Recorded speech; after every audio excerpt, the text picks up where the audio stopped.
আসসালামু আলাইকুম রহমতুল্লাহি ওবরাকাতু। আশা করি সকলে ভালো আছেন। আপনাদের দোয়ায় আলহামদুলিল্লাহ আমিও ভালো আছি। খুব ছোট একটা বিষয় নিয়ে আপনাদের সাথে কথা বলতে চলে আসলাম বা শেয়ার করতে চলে আসলাম।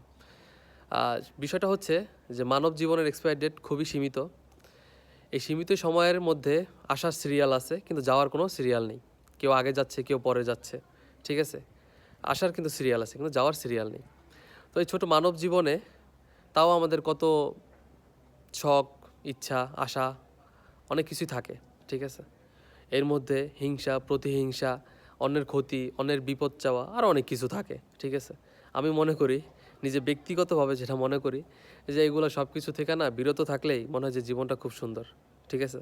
তো আমি যেভাবে চিন্তা করি হয়তোবা অন্য কেউ এভাবে চিন্তা করে না। তো আমার কথা হয়েছে যেটা যে এত কিছু করে লাভ কী? ঠিক আছে?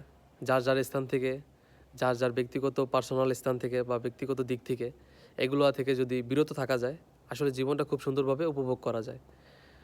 পরিশেষে বলা যায় যে জীবন আসলে খুব সুন্দর, যদি তা সুন্দরভাবে উপভোগ করা যায়। ঠিক আছে? তো আমার থেকে অনেকেরই ভালো জ্ঞান আছে, অনেকের জ্ঞান অর্জন করার মতো আর কি ব্রেন আছে। ঠিক আছে?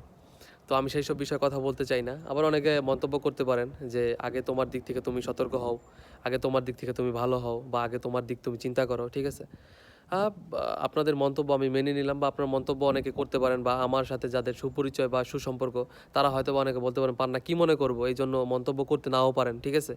তো আপনাদের উত্তরটা আমি দিয়ে দিলাম। ঠিক আছে? যে আপনারা অবশ্যই আমাকে সতর্ক করবেন বা অবশ্যই আমি সতর্ক হব। অবশ্যই আমিও এই যে কথাগুলো বললাম এগুলো মেনে চলার চেষ্টা করব ইনশাআল্লাহ। আপনারা দোয়া করবেন আমার জন্য যাতে আমি এগুলা সব কিছু থেকে বিরত থাকতে পারি এবং এগুলা থেকে দূরে থাকতে পারি এবং ভালো কিছু করতে পারি। ঠিক আছে?